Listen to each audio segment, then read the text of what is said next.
Hi, this is Tracy Wilmot with 1851 Franchise. I am here today with Lisa Welko from Integrity Franchise Group. Thank you so much for taking the time to join today, Lisa.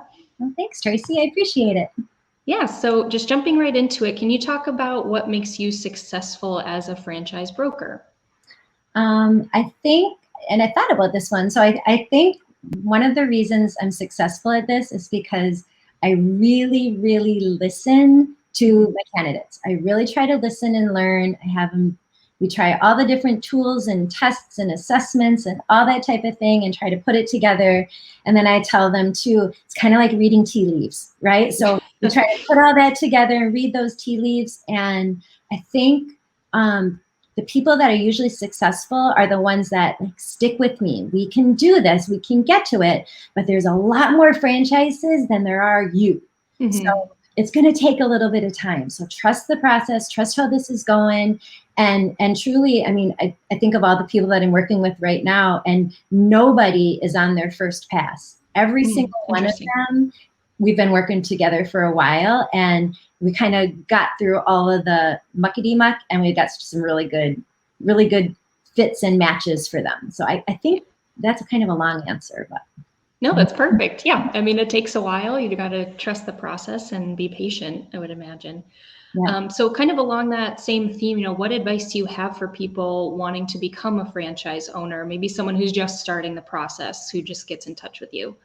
I think the most is take your time and don't be afraid to change your mind, and don't be afraid to change your answers. So in the beginning of the process, you kind of have one idea of how this is going to go.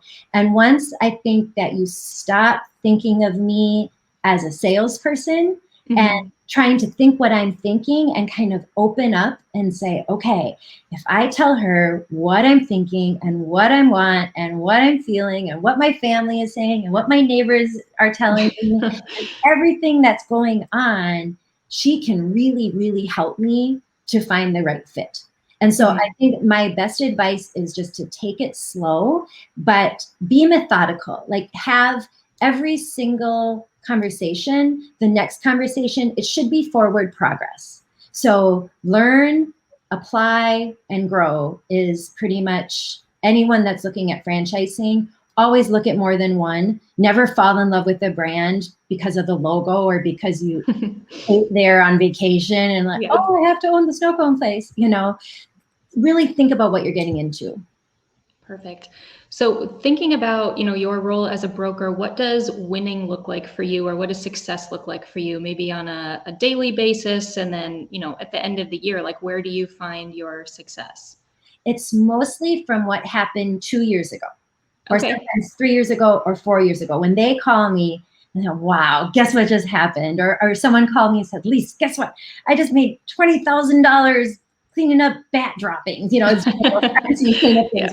It's like, yuck, but they're so excited that they got that sale and they got that bid. So I think you think it's successful, and successful is definitely helping somebody find the right business and take that step and put on that badge of courage and forge forward. But truly, it's usually a couple of years later when they call back, or I get to just touch base with them, or a Christmas card that says, this is great. I'm really glad I did this.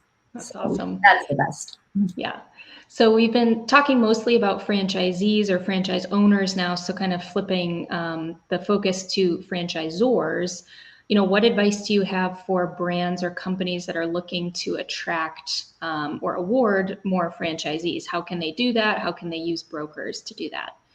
I think they have to have what they're looking for in a franchise owner really, really clear.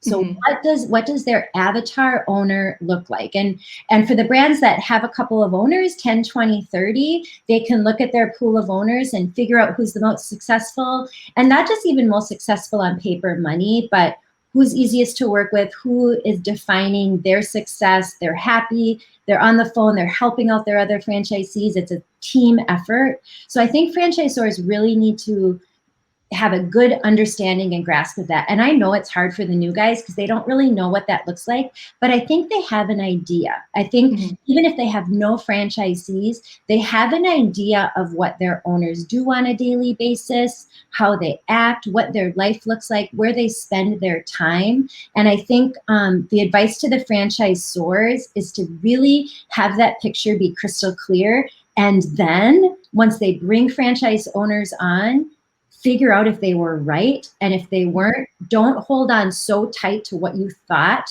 you wanted, that what's happening over here is really, really good and really, really cool, but they don't exactly look how we thought they were going to look. But success is success. So let's go with that and move forward. You know what I mean? I think they have to have a good understanding and a very clear path forward of what they're looking for, but they also have to be open-minded to changing it. If it's truly, don't hold on to anything so tight because it'll just slip through your fingers. So yeah, be willing to adapt as it grows. Yes. And I tell even franchisees that when they get into a business, if this franchise has less than 50 locations, it doesn't look like it's going to look like at 100 locations. So be ready to own that. Be ready to say, okay, I'm someone that wants to be involved in that change. And if you're not, if you want it to look exactly how it looks right now, you probably need to be looking at larger brands that have a lot more bells and whistles and are very, very, very so. Okay. Yeah, that makes sense. So my last question is still about franchisors. How can they better communicate with you as a broker? I guess, how can they get in touch with you? And then just how can they better communicate what their brand is about and how they want to go about attracting franchisees? I mean, as far as me personally, I'm everywhere, right? So LinkedIn, social media, shoot me an email, mail, message, whatever it takes, you're going to be able to find me. So I'm easy to find. But I think as far as communicating, give us the details that we would want to share with our candidates. So I can read an FDD. I can read an item 75, item 19. All that is easy.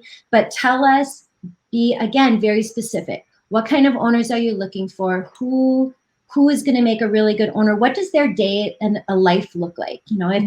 If they need to be a full-time owner operator, if it's a bakery and they need to be up at 3:30 in the morning to start baking the cakes, own that.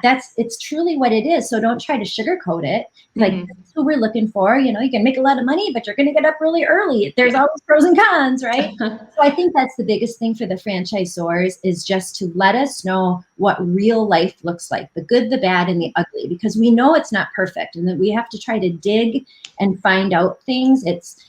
Make our job shouldn't be quite that much detective work and investigation. Just lay it out there. Give us the tools we need. So perfect. Well, those are all the questions that I have. So thank you again so much for your time. This is great. And we'll let you know how this goes, and we'll let people know how to get in touch with you. But thank you again for your time, Lisa. I appreciate it. All right. Thanks so much, Tracy. Bye. Okay, bye.